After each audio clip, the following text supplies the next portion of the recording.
함께 읽은 말씀으로 주께서 이 모든 것 가운데서 나를 건지셨느니라 라는 제목으로 하나님께서 우리에게 베푸실 은혜를 확인하는 시간 되기를 간절히 소원합니다. 말씀을 준비하려고 묵상하는 가운데 이 12절 하반절의 말씀이 계속 제 마음을 계속 이렇게 감동으로 다가오게 되었습니다. 주께서 이 모든 것 가운데서 나를 건지셨느니라. 주께서 이 모든 것 가운데서 나를 구원하셨느니라. 사랑하는 주은혜교회 성도 여러분, 여러분들의 환경과 상황이 어떤지는 전혀 모르겠지만 여러분들에게 고난과 박해가 다가왔을 때 사도 바울이 고백했던 것처럼 주님께서 이 모든 것 가운데서 우리를 건지시고 구원하실 줄로 확신합니다. 이 고백이 우리의 고백되기를 간절히 소원합니다.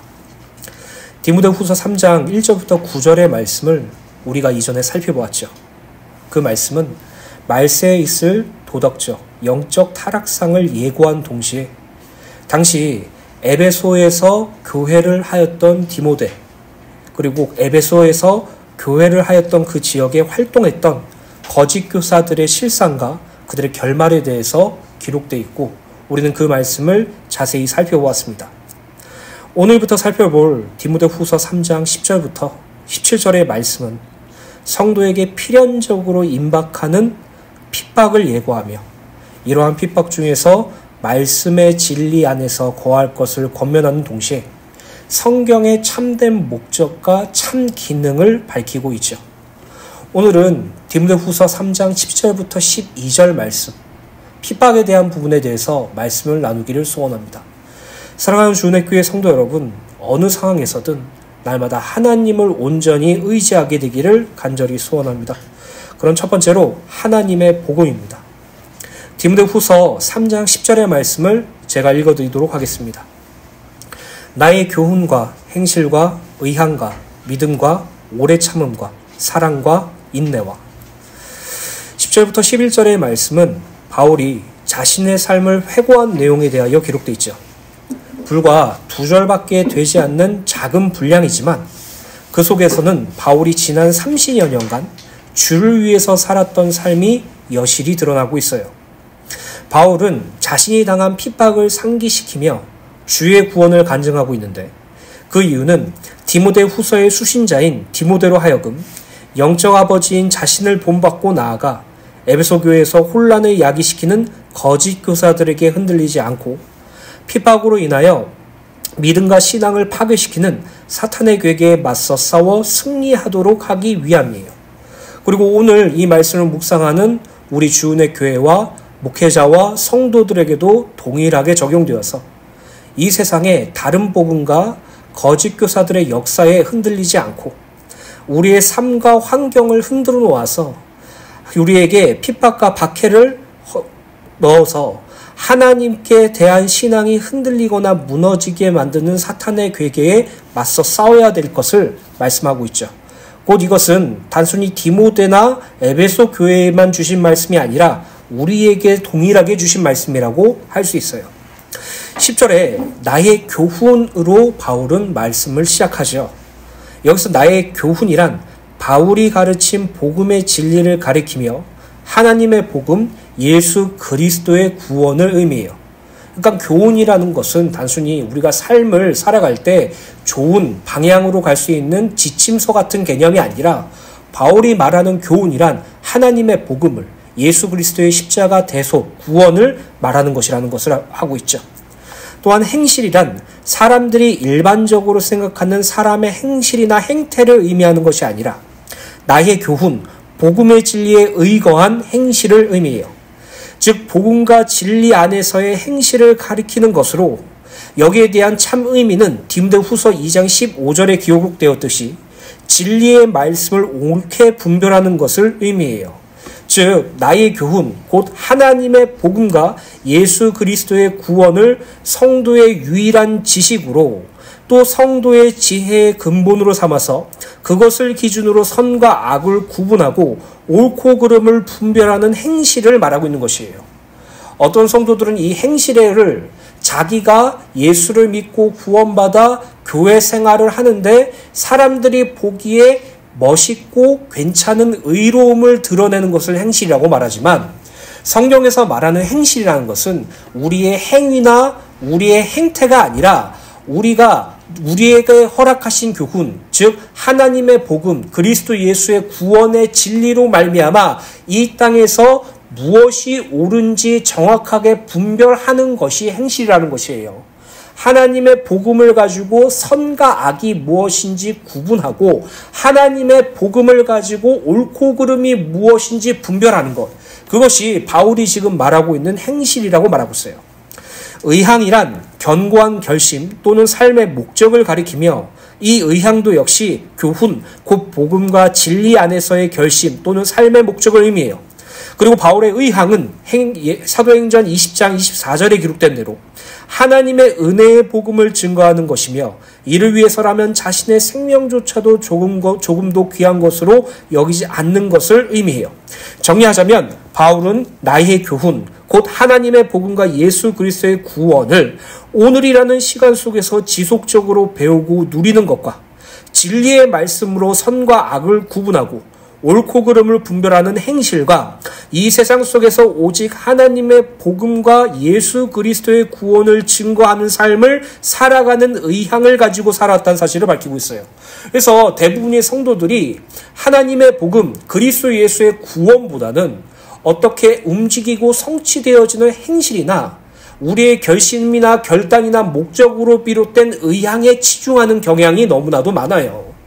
내가 무엇을 해서 육신적인 눈으로 보일 수 있는 성취감으로, 또는 내가 삶의 결단을 통해서 살아가겠다는 그런 의향으로 살아갈 때가 너무나도 많지만, 가장 중요한 것은 나의 교훈이에요.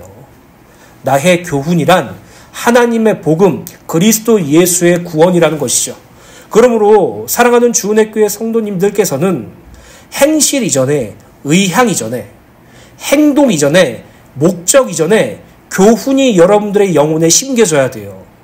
여러분들의 마음 속에, 여러분들의 심령 속에, 여러분들의 영혼 속에 하나님의 복음이 무엇인지 배우고 그것을 누리며 예수 그리스도의 구원이 무엇인지 알고 그것을 깨달아가는 것으로 이 땅에서 선과 악과 옳고 그름을 복음을 기준으로 분별하고 이 땅에서 주를 위하여 살아가는 삶, 그 의향의 삶을 살아가야 된다는 것이죠. 결국 나의 교훈, 진리의 말씀, 하나님의 복음, 예수 그리스도의 구원이 우리에게 중심에 자로잡혀야 온전한 행실이 나오고 온전한 의향이 나온다고 말하고 있어요. 오늘 여러분들이 가장 알길 원하는 지식이 그리스도 예수의 대속사역 되기를 간절히 소원합니다. 오늘 여러분들이 가장 알기를 소원하는 지혜가 하나님의 복음 되기를 소원합니다. 그리고 그 하나님의 복음으로 예수 그리스도의 구원으로 여러분들의 삶을 분별하고 구분하는 은혜가 있게 되시길 간절히 소원합니다. 다른 복음과 하나님께서 주신 복음을 구분하고 이단 사상과 그리스도 예수의 복음을 분별하여서 이 땅에 온전히 주를 향한 삶, 주님을 아는 지식으로 충만한 삶을 살게 되시길 축원합니다. 무엇보다도 여러분들의 삶의 목적과 삶의 결심이 우리를 구원하신 성삼위 하나님을 위한 삶, 하나님께서 우리에게 베풀어 주신 사명, 그리스도 예수의 복음을 누리고 증거하는 것에 여러분들의 생명을 걸게 되는 그 참된 의향이 여러분들 안에 있는 교훈 속에서 시작되기를 간절히 소원합니다. 여러분, 하나님의 복음을 배우세요. 예수 그리스도의 복음, 구원을 날마다 알기를 소원하세요. 여러분들 안에 계신 지혜와 계시의 영, 성령 하나님께 하나님의 뜻을 깨닫게 하시고 진리 가운데 인도하게 하시고 예수께서 하신 말씀들을 기억하게 하시고 날마다 우리를 하나님이 원하시는 자리가 무엇인지 알 수 있도록 기도하세요. 성령님께 가르침을 기도하세요. 그래서 그 교훈 속에서 참된 행실과 의향이 나오는 우리 서울 주은혜교회 성도님들 되시기를 간절히 소원합니다. 디모데후서 1장 9절부터 11절의 말씀을 읽어드리겠습니다. 하나님이 우리를 구원하사 거룩하신 소명으로 부르심은 우리의 행위대로 하심이 아니요 오직 자기의 뜻과 영원전부터 그리스도 예수 안에서 우리에게 주신 은혜대로 하심이라. 이제는 우리 구주 그리스도 예수의 나타나심으로 말미암아 나타났으니 그는 사망을 패하시고 복음으로써 생명과 썩지 아니할 것을 드러내신지라. 이것이 바로 우리의 교훈이죠. 11절에 내가 이 복음을 위하여 선포자와 사도와 교사로 세우심을 받았노라. 하나님 앞에서 선포자로 사도와 교사로서 복음을 증거하는 것. 하나님 앞에 복음을 위하여 선포자와 사도와 교사로서 세우심을 받은 것. 이게 바로 우리의 행실과 의향이죠. 오늘 저와 여러분들이 하나님께서 우리에게 허락하신 그 귀중한 복음이 우리에게 더욱더 귀중하게 받아들여져서 하나님의 복음과 그리스도 예수의 구원으로 말미암아 온전히 선과 악을 분별하고 그리스도 예수의 복음을 전하는 삶을 살게 되시기를 예수님의 이름으로 간절히 축원합니다. 먼저 계속해서 믿음과 오래 참음과 사랑과 인내와라는 부분에 대해서 말씀을 나누겠습니다. 먼저 믿음이란 성삼위 하나님을 믿는 믿음과 성삼위 하나님께서 성취하신 구원을 믿는 믿음을 의미해요. 더 쉽게 말씀드리자면 하나님의 나를 구원하셨다라는 것을 믿는 믿음과 하나님을 신뢰하는 것이죠. 오늘 저와 여러분들이 이 땅에 살아가면서 가장 중요하게 여겨야 될 것이 바로 믿음이라는 것이에요. 성삼위 하나님을 믿는 믿음, 성삼위 하나님을 신뢰하는 것. 이것은 우리가 어떤 환경에 있다고 할지라도 어떤 문제와 고난에 닥쳤다고 할지라도 흔들리지 않는 믿음과 신뢰를 의미하며 그 하나님을 신뢰하는 믿음의 기반이 무엇인가 하면 성삼위 하나님께서 우리를 구원하셨다라는 것을 믿는 믿음을 의미하죠. 성도에게 있어서 믿음은 성도 자신에게서 생성되는 것이 아니죠.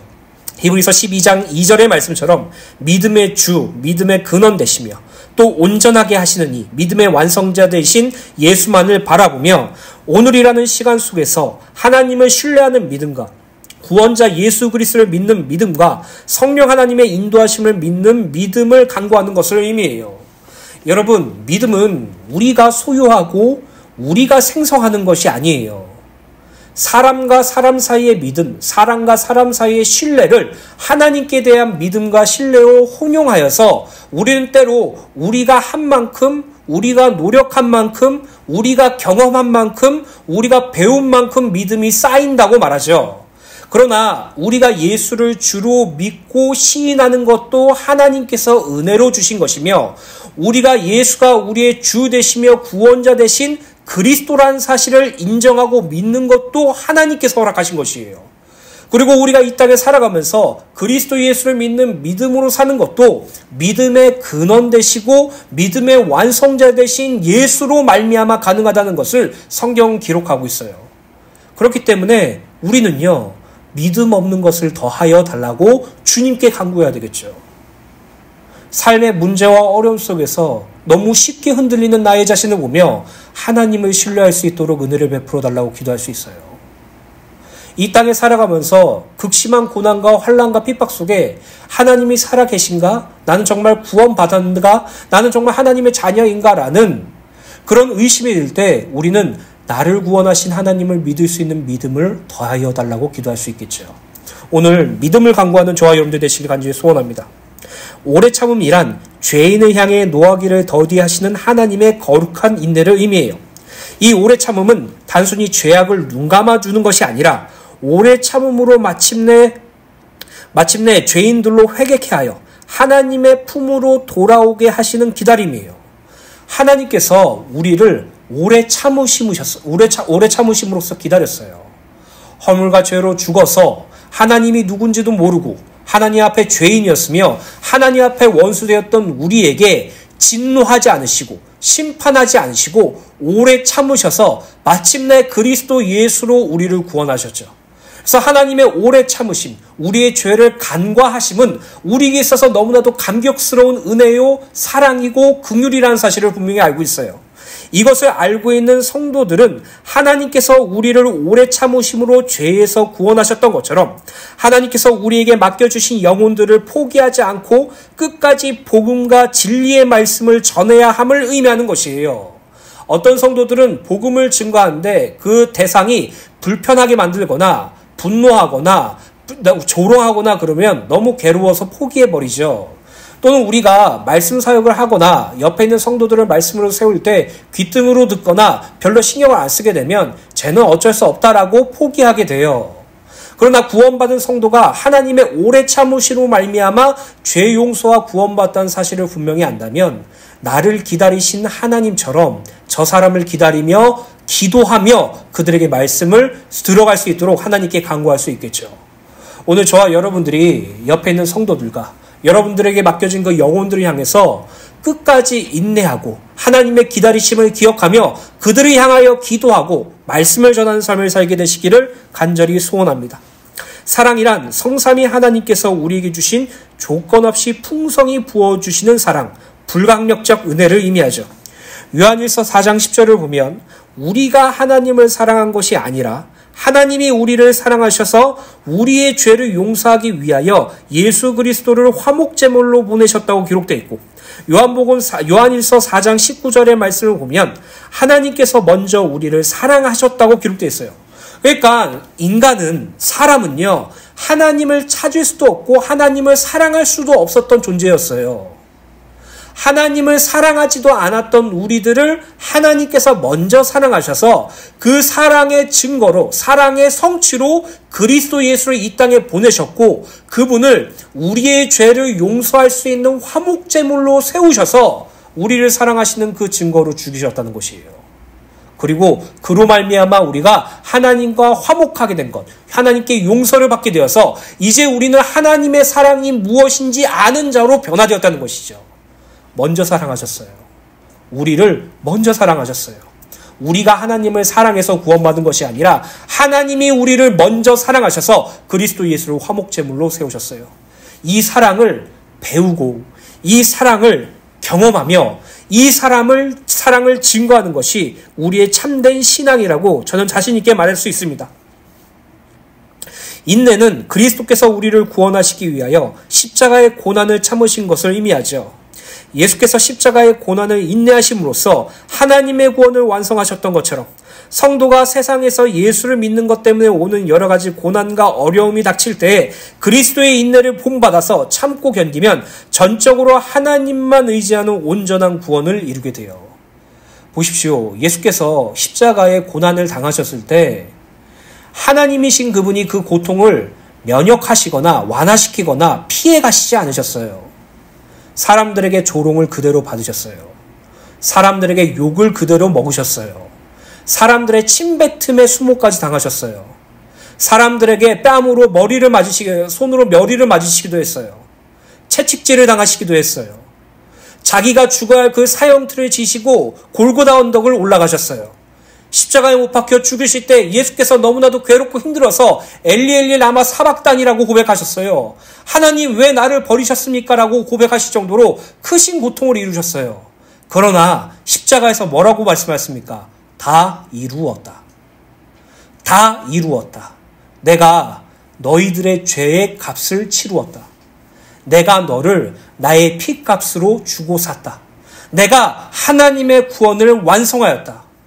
예수님의 십자가의 고난의 인내하심은 택한 자들의 구원을 성취하시는 가장 큰 축복이었다는 것이죠.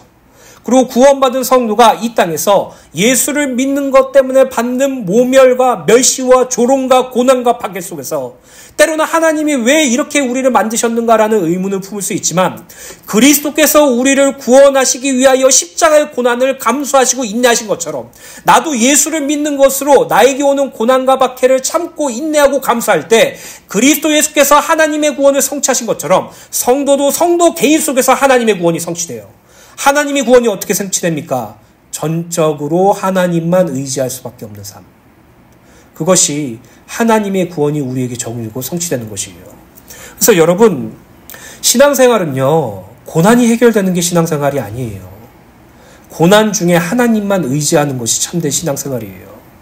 신앙생활은요, 죽을 것 같은 문제가 극적으로 역전해서 해결되는 것이 참된 믿음과 신앙이 아니에요. 죽을 것 같은 그 문제가 온전히 하나님 앞에 의지하고 의뢰하는 것으로 바뀌어지는 것이 구원받은 성도의 참된 신앙이죠. 우리 안에 있는 기복과 성공주의 이단 사상이 철저하게 말씀 앞에서 깨어지기를 간절히 소원합니다. 히브리서 10장 21절부터 25절의 말씀 읽어드리도록 하겠습니다. 또 하나님의 집 다스리는 큰 제사장이 계심에 우리가 마음의 뿌림을 받아 악한 양심으로부터 벗어나고 몸은 맑은 물로 씻음을 받았으니 참 마음과 온전한 믿음으로 하나님께 나아가자. 또 약속하신 이는 믿으시니 우리가 믿는 도리의 소망을 움직이지 말며 굳게 잡고 서로 돌아보아 사랑과 선행을 격려하며 모이기를 패하는 어떤 사람들의 습관과 같이 하지 말고 오직 권하여 그날이 가까움을 볼수록 더욱 그리하자.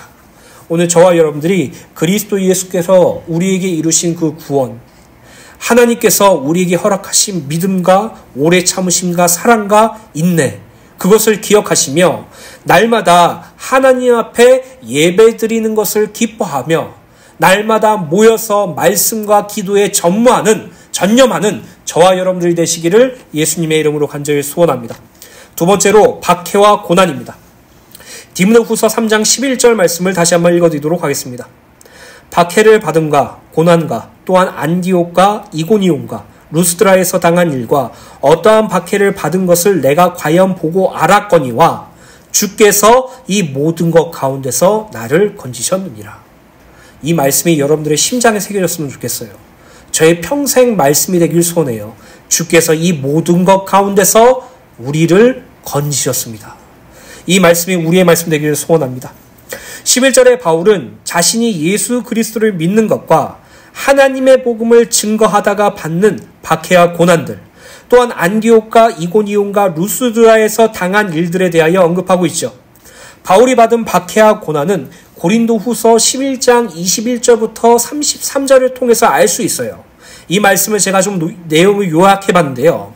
바울은 예수 그리스도를 믿는 것과 하나님의 복음을 전하는 것 때문에 감옥에 갇히거나 매도 수도 없이 많이 맞았고 죽을 고비도 여러 번 겪었어요.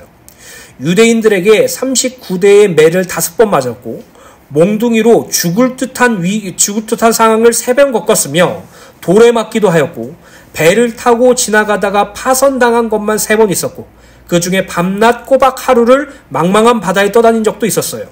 또 바울은 자신의 선교 여행 중 강의 위험과 강도의 위험과 동족의 위험과 이방인들의 위험과 도시와 광야와 바다의 위험과 거짓 교사들의 위험을 당했었고 수고하며 애쓰며 뜬 눈으로 밤을 지새운 적도 여러 번 있었으며 줄이고 목마름으로 수없이 굶고 추위에 떨려 헐벗기도 하였어요.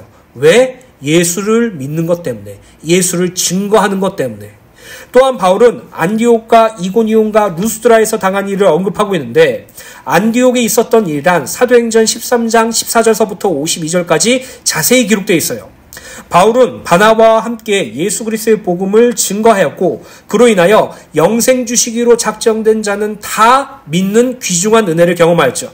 그러나 유대인들이 안디옥의 귀부인들과 신의 유력자들을 선동하여서 바울을 박해하게 되었고 그들은 안디옥에서 쫓겨나게 되었어요. 이고니온에 있었던 일은 사도행전 14장 1절부터 7절에 기록되어 있는데 바울은 이고니온에 있는 유대인의 회당에서 예수 그리스도의 복음을 증거하였는데 유대인들이 이방인의 마음에 선동하여 악감을 품게 하고 그로 인하여 돌에 맞아 죽을 위기에 처하게 되어 도망가게 되었죠.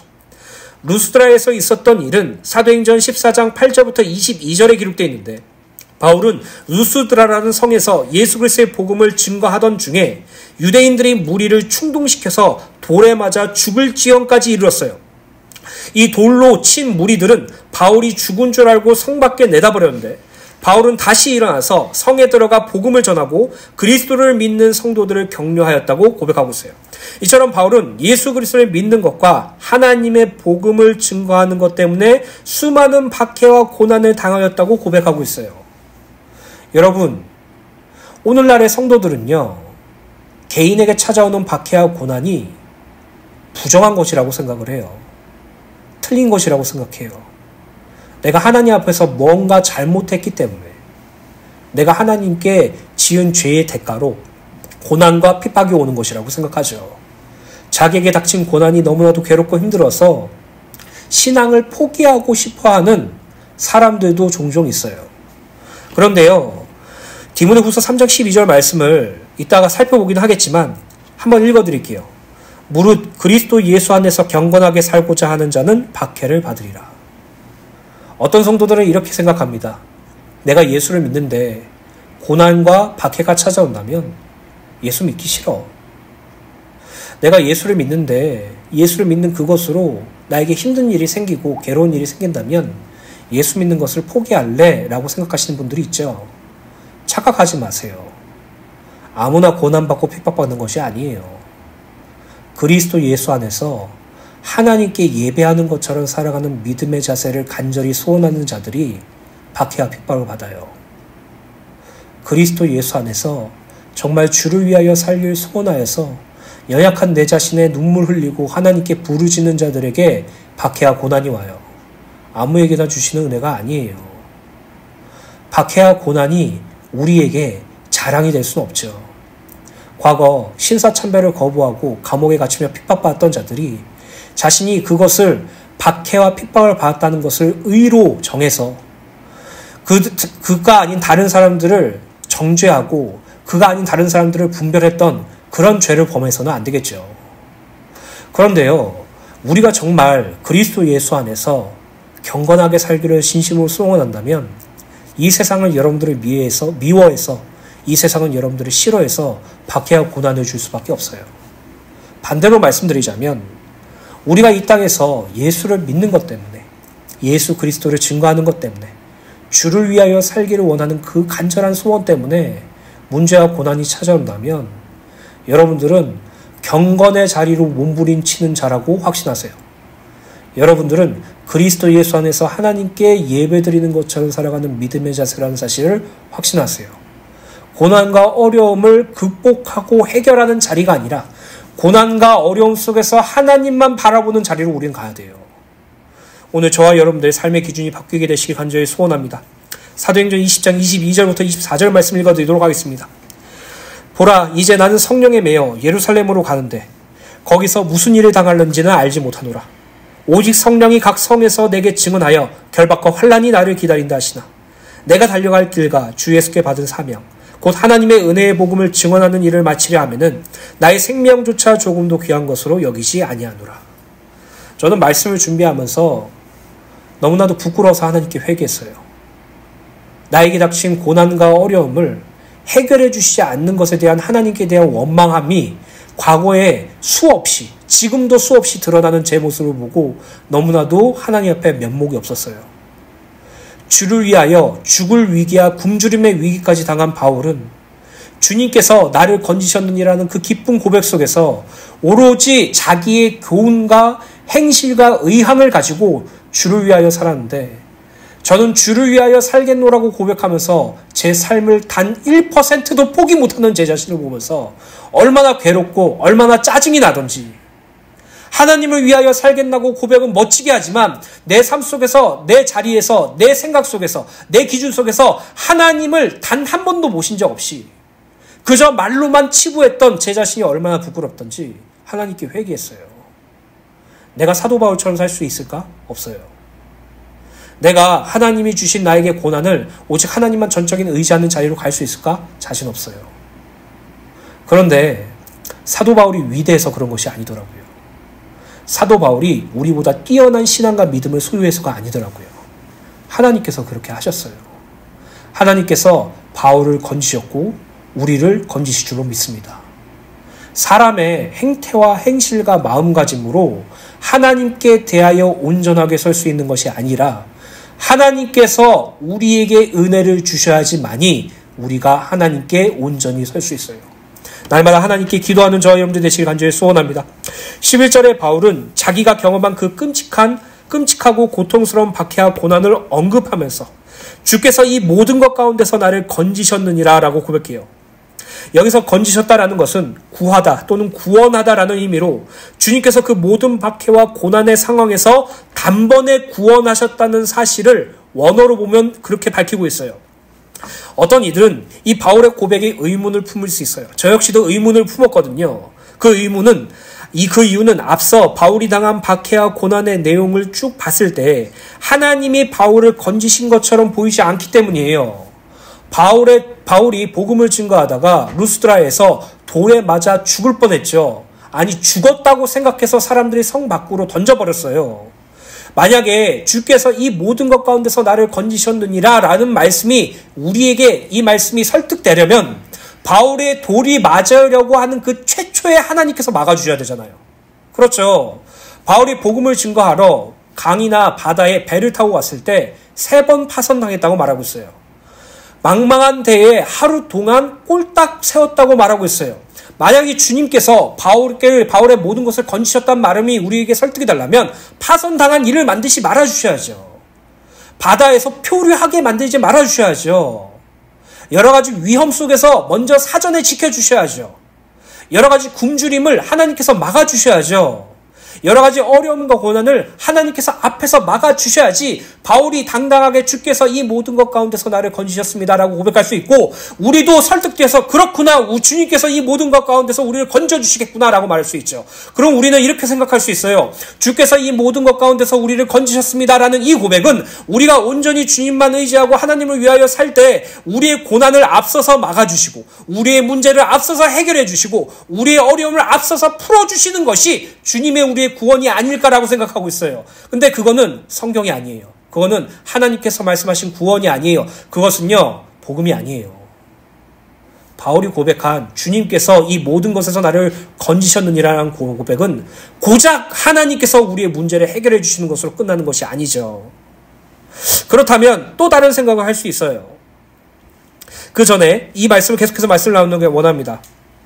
분명히 바울은 주님께서 이 모든 것 가운데서 자신을 건지셨다고 기쁨으로 고백하고 있는데 바울은 예수 그리스도를 증거하다가 수많은 구타를 당하였고 심지어 돌에 맞아 죽었다고 생각할 정도로 심각한 폭행을 당했으며 바다에 포효하거나 목마름이나 굶주림이나 유대인과 이방인과 거짓 교사들의 위협을 당하기도 했어요.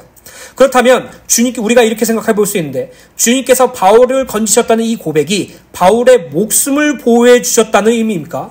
그래, 고난은 하나님께서 해결해 주시지 않았어. 바울이 복음을 증거하고 예수를 믿는 것 때문에 돌로 맞고 태장을 당하고 여러 가지 고난을 겪었지만 하나님께서 그의 목숨은 지켜주셨잖아. 그의 생명은 보호해 주셨잖아. 그래서 주님께서 이 모든 것을 건져주셨느니라 라고 할 수 있지 않을까? 그러면 우리가 이 땅에 살아가면서 하나님을 위하여 살 때 때로는 고난과 어려움이 있어도 하나님께서도 내 생명만큼은 절대로 놓지 않고 내 목숨만큼은 보호해 주시는 게 아닐까라고 생각할 수 있어요. 그것도 아니죠. 그 이유는 바울의 상황, 당시의 바울의 상황이 말로 할 수 없을 정도로 참담했기 때문이에요. 당시 디모데후서를 기록하였을 때 바울의 상황이 어땠습니까? 아시아에서 함께 동역한 그리스도인들이 바울을 버렸어요. 그를 배신했다니까요. 그뿐만 아니라 사형 선고를 받은 채 감옥에서 죽을 날만 기다린 채 갇혀 있었어요. 예전에도 말씀드렸지만 네로가 로마의 대화재, 대방화 사건이 일어났을 때 그것을 그리스도인들의 소행이라고 몰아가서 그들을 핍박했다고 그랬죠. 성경에 기록되지 않지만 여러 가지를 조사해서 전승을 본 결과 네로가 바울을 로마 대방화 사건의 주범으로 체포했다고 말하기도 해요. 성경에 기록되지 않았지만 전승이기 때문에 여러분들이 그걸 주의 깊게 볼 필요는 없습니다. 이처럼 바울은요, 사형 선고를 받아 죽을 날이 얼마 남지 않는 상황 속에서 주께서 이 모든 것 가운데서 나를 건지셨느니라고 기록됐어요. 그리고 바울은 디모데후서를 기록한 이후에 언제인지 정확하게 알 수 없지만 순교당해요. 죽임을 당해요. 원래는 십자가 형틀에서 죽어야 되는데 로마 시민권을 소유했기 때문에 참수당하게 되었죠. 그렇다면 바울이 고백한 주님께서 이 모든 것 가운데서 나를 건지셨느니라 라고 기록한 이 말씀이, 이 고백이, 바울의 이 고백이 거짓입니까? 주님의 건지심이 죽음에 대한 건지심이라면 바울이 순교당하면 안 되지 않았을까요? 바울이 주께서 이 모든 것 가운데서 나를 건지셨느니라 라는 이 고백은 박해와 고난에서 벗어나는 건지심이 아니고 죽음의 위협 속에서도 건지심이 또 아니에요. 바울이 고백한 주님의 건지심은 박해와 고난, 심지어 죽음이 닥칠지라도 하나님의 복음과 예수 그리스도를 믿는 그 믿음을 잃지 않도록 주님께서 이 모든 것을 가운데서 건지셨다는 것을 의미해요. 즉 어떤 핍박과 박해와 고난이 찾아온다고 할지라도 주님께서는 당신의 자녀들을 믿음으로 보호하시고 지켜주시며 건져주셨기 때문에 그로 인하여 무수한 박해와 핍박과 고난이 와도 거기 실족하거나 넘어지지 않고 믿음을 지킬 수 있었다고 고백하고 있는 것이에요.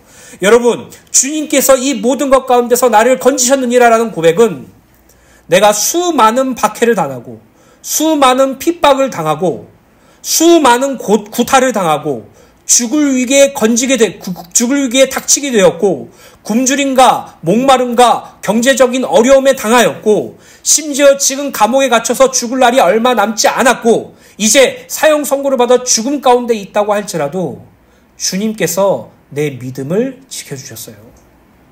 주님께서 그 괴롭고 어렵고 절망적인 상황 가운데 예수님이 나의 구원자라는 사실을 믿는 믿음을 주셨어요. 그 안에서 예수님이 나를 구원하셨다는 사실을 믿을 수 있는 믿음을 보호해 주셨어요. 그 가운데서 오직 그리스도 예수를 믿는 믿음을 나에게 허락해 주셔서 이 모든 것 가운데서 나를 건지셨느니라라고 할 수 있어요. 여러분들이 신앙생활을 하면서 곰곰이 생각해 보세요. 또 여러분들이 닥친 고난과 어려움 가운데서 한번 여러분들이 어떠한 생활을 했었는지 생각해 보세요.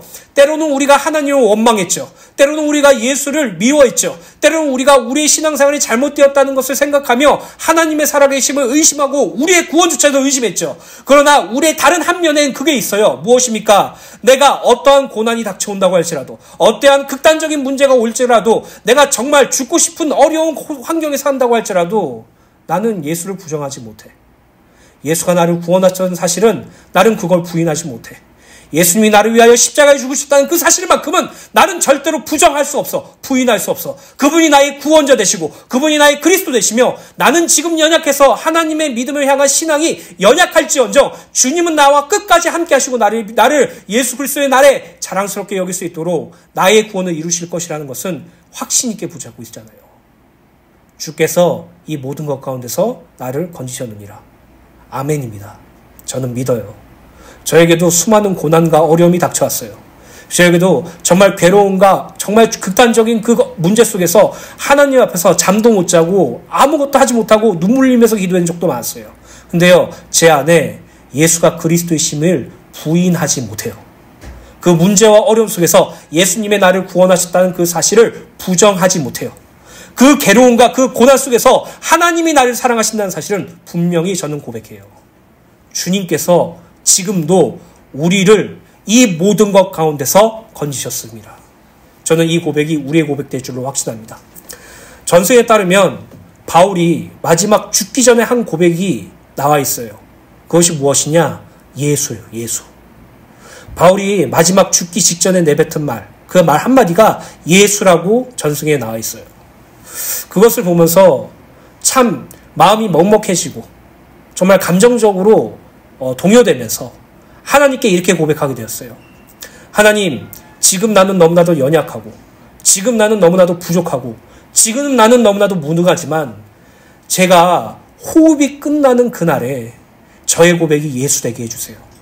제 삶과 제 모든 삶 속에서 그리스도 예수의 구원을 알고 누리는 것에 그것을 증거하는 것이 저의 삶의 행실과 의향이 될 수 있도록 주님께서 나에게 은혜를 베풀어 주시옵소서. 여러분 삶을 한번 조명해 보십시오. 혹시 여러분 문제와 어려운 가운데 계십니까? 그런데 여러분들이 예수가 나의 구원자 되시고 주 되시며 그리스도 되심을 분명히 믿으십니까? 그 문제와 고난과 상관없이 하나님이 나를 사랑하셔서 그리스도 예수를 화목제물로 세우셨다는 사실을 믿습니까? 주님께서 여러분의 모든 것 가운데서 여러분을 건지셨어요. 그것을 날마다 말씀을 통해서 확인하고 은혜를 누리는 자 되시기를 예수님의 이름으로 간절히 축원합니다. 세 번째 대지는 시간이 많이 갔기 때문에 수요 예배에 연결해서 하겠습니다. 결론입니다. 디모데 후서 4장 16절부터 18절의 말씀. 사도 바울이 디모데 후서를 마무리 지을 때 사도 바울이 했던 고백이에요. 이 고백이 우리의 중심이 되길 소원합니다. 내가 처음 변명할 때 나와 함께 한 자가 하나도 없고 다 나를 버렸으나 그들에게 허물을 돌리지 않기를 원하노라. 주께서 내 곁에 서서 나에게 힘을 주심은 나로 말미암아 선포된 말씀이 온전히 전파되어 모든 이방인이 듣게 하려 하심이니 내가 사자의 입에서 건짐을 받았느니라. 주께서 나를 모든 악한 일에서 건져내시고 또 그의 천국에 들어가도록 구원하시리니 그에게 영광이 세세 무궁하도록 있을지어다. 아멘. 바울의 마지막은 그 어떤 신앙인보다 극단적으로 어렵고 괴로운 상황이었어요. 함께 동역했던 그리스도인들이 바울을 버렸어요. 후메네오와 빌레도 같은 인물들이 바울이 전한 복음을 왜곡시키고 그들을 넘어뜨리기도 했어요. 바울에게 마지막으로 있었던 존재는 누가와 디모데와 정확하지 않지만 빌레몬이 있다고 제가 기억하고 있는데 정확한 건 누가와 저희 디모데밖에 없었다는 것으로 확인하고 있어요. 그리고 바울은 그 감옥 토굴에 갇혀서 얼마나 추웠는지 외투를 달라고 디모데에게 서신으로 썼고 그 감옥에서 칼에 참수당해서 순교당해요. 바울의 결말은 세상 사람들이 볼 때, 심지어 신앙인들이 볼 때 가장 절망스러운 결말이라고 생각할 수 있어요. 그런데 바울은 말하죠. 주께서 이 모든 것 가운데서 나를 건지셨느니라. 주님께서 그 어떠한 고난과 문제 가운데 놓여 있다고 할지라도 예수님이 나의 주 되심과 예수님이 나의 구원자 되심과 예수님이 나의 그리스도 되심과 하나님의 자녀였다는 사실을 부인하지 못하는 믿음을 허락해 주셨어요. 그의 마지막 순교당하는 그 끝 장면까지도 바울은 예수라고 고백했다고 전성에 나와 있습니다. 이 삶이 우리의 삶 되기를 간절히 소원합니다.